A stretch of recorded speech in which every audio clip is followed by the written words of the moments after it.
Hello, it's Dark Academia Day. Hi, I'm Colleen Delaney. If you are new here, welcome. Today we're going to talk about some of my favorite Dark Academia titles. It's very sunny here today, and I have my bright and cheery fall decorations, but honestly, I don't really have a corner of my house that screams Dark Academia. I'm much more of a light academic myself, but I really enjoy reading Dark Academia. It's also so bright that I can't wear my prescription glasses, which are very Dark Academia, but we'll get some really bad glare if I do. So I will muscle through. Today for you, I have a mix of classics and modern books that I think are perfect for anyone looking to get that Dark Academia vibe, which if you're unfamiliar is sort of it's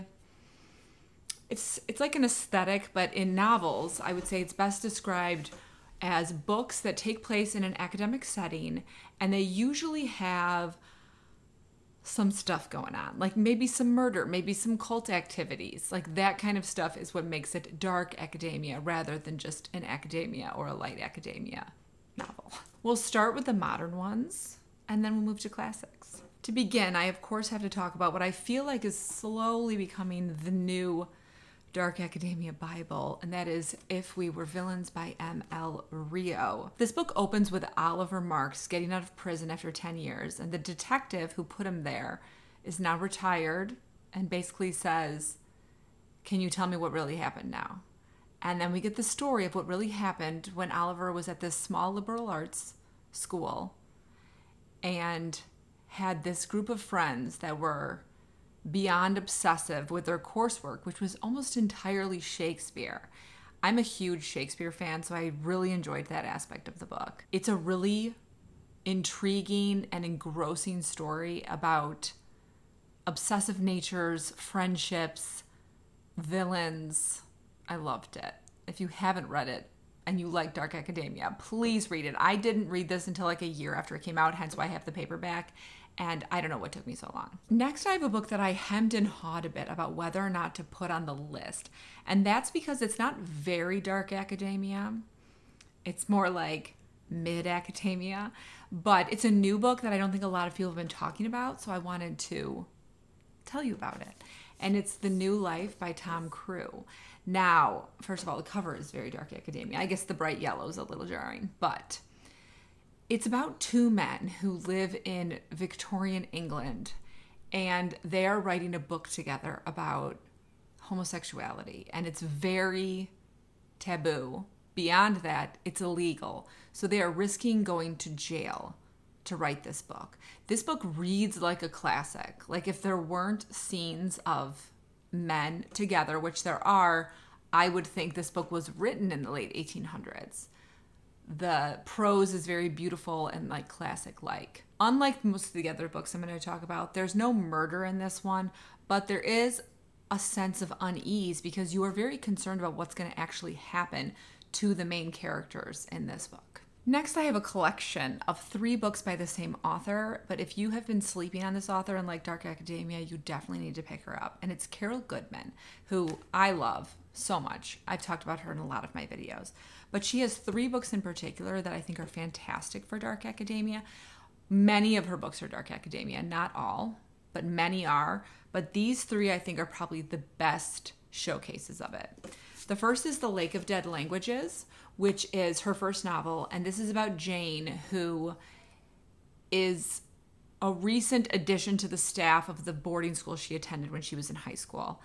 And a lot of horrible things happened when she was in high school.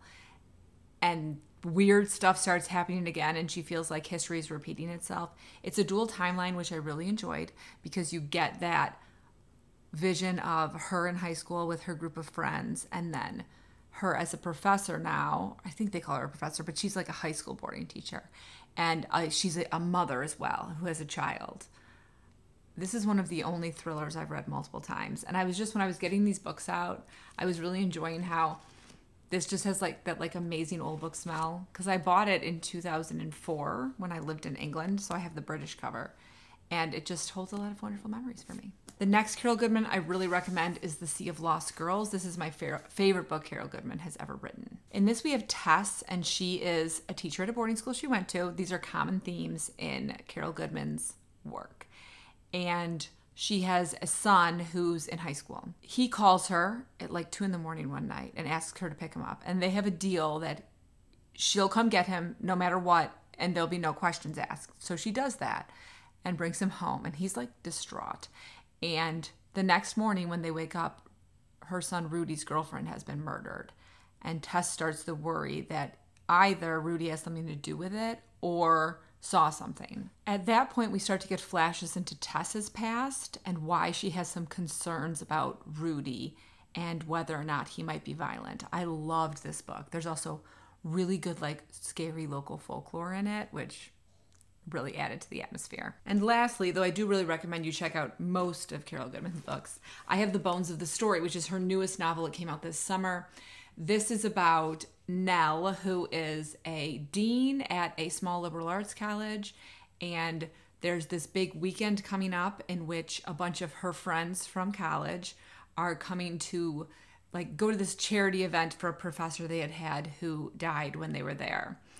And then it very quickly becomes a locked room situation, and everything they did in college comes to light. Very fun, very good creepy vibes. You definitely get in this one the sort of like obsessive academia when you look at them when they're in college of, you know, just like students who can't stop writing or can't stop reading or can't stop researching.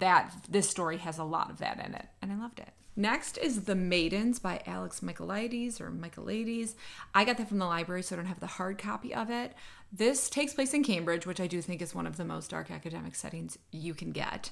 And it is about Mariana, who is a therapist, and she's sort of like a guardian to her niece.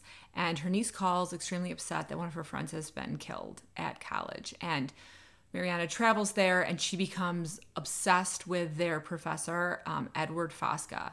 And like, just she feels like she needs to be the one to prove that he is guilty of this murder. And I loved this book. I thought it was extremely atmospheric. It's very like autumn, like rainy autumn, Cambridge times. I actually just bought The Silent Patient, his first book, to read, and I'm looking forward to reading it probably in the next week. Next, I have Some Questions for You by Rebecca Mackay. This book was wonderful. So we have our main character, Bodhi, and she is a successful podcaster who gets invited to work like as a traveling teacher to her old boarding school that she went to for high school. And she's going to do like a fast course on podcasting with a bunch of the students. And one of her students wants to research, because she gives them an assignment, wants to research the death of her former roommate, Thalia, who didn't die when Bodhi lived with her, but died the next year. And there's a man in jail, and this student wants to sort of prove that they've got the wrong guy. And the story goes from there. I love this book. It was so engrossing. It's definitely got like a lit fic feel to it in terms of the writing, rather than more of like a thriller feel. Wonderful. All of the stars. And lastly, when I read the description of this book, I had to think, was this written for me? Question mark. It's The Cloisters by Katie Hayes. This is about Anna, who has had a lot of horrible things happen in her small town of Washington. And she gets a internship to work at the Met in New York City.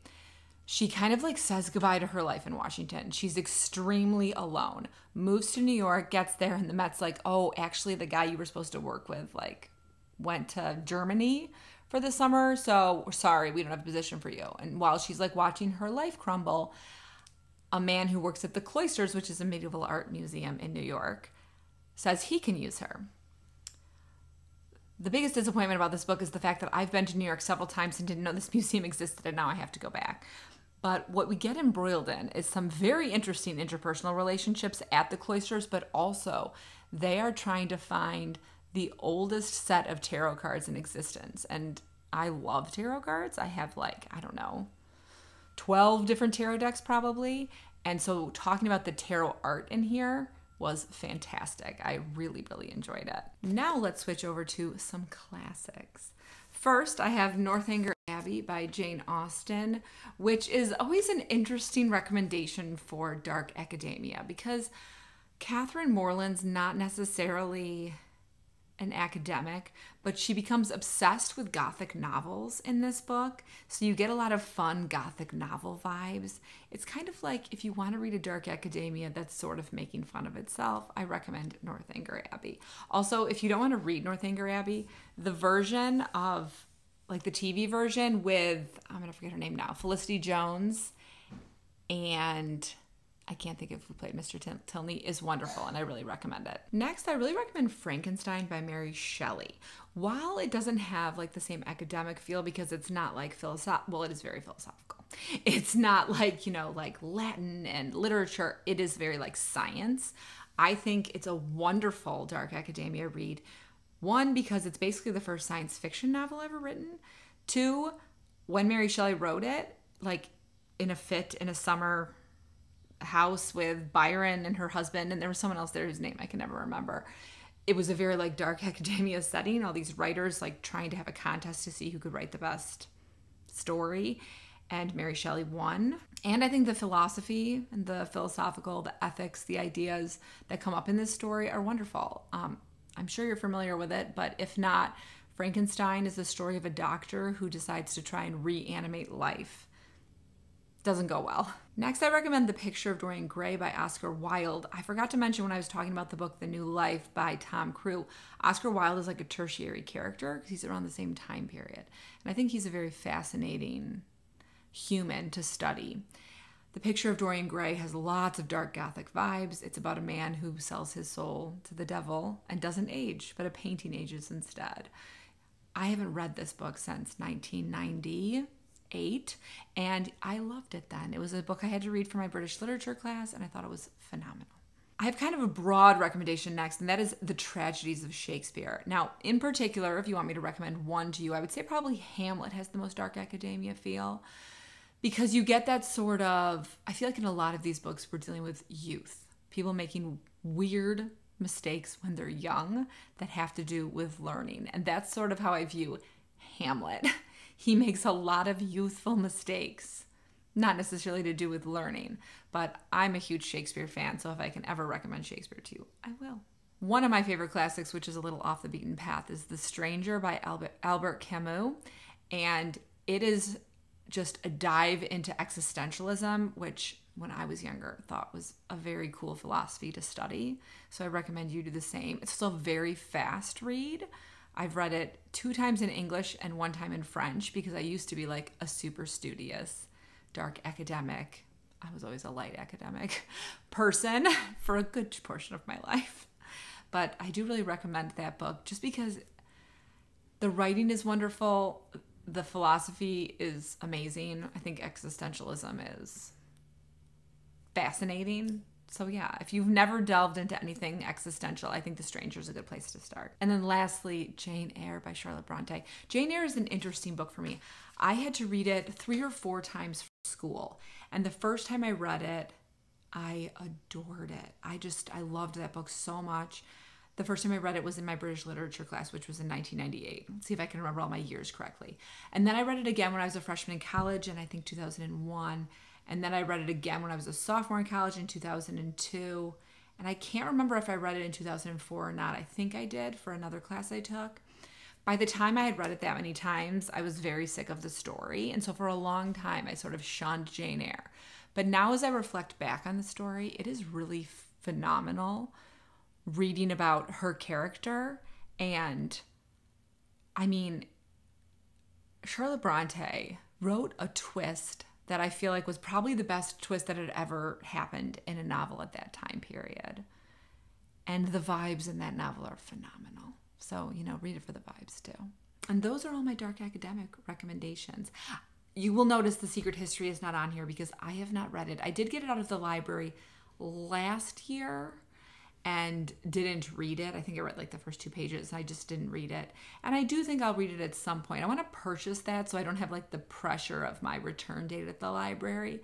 I looked for it at a used book sale I was at last week, but they did not have it. I do think at some point I will read that.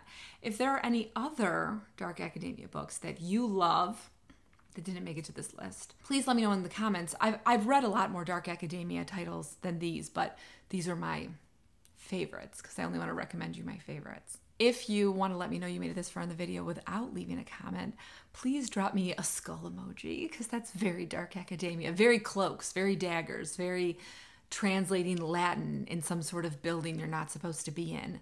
A very weird professor watches over you. As always, I hope you're in the middle of a good book, about to start reading a good book, or about to start writing a great book. I'll see you soon.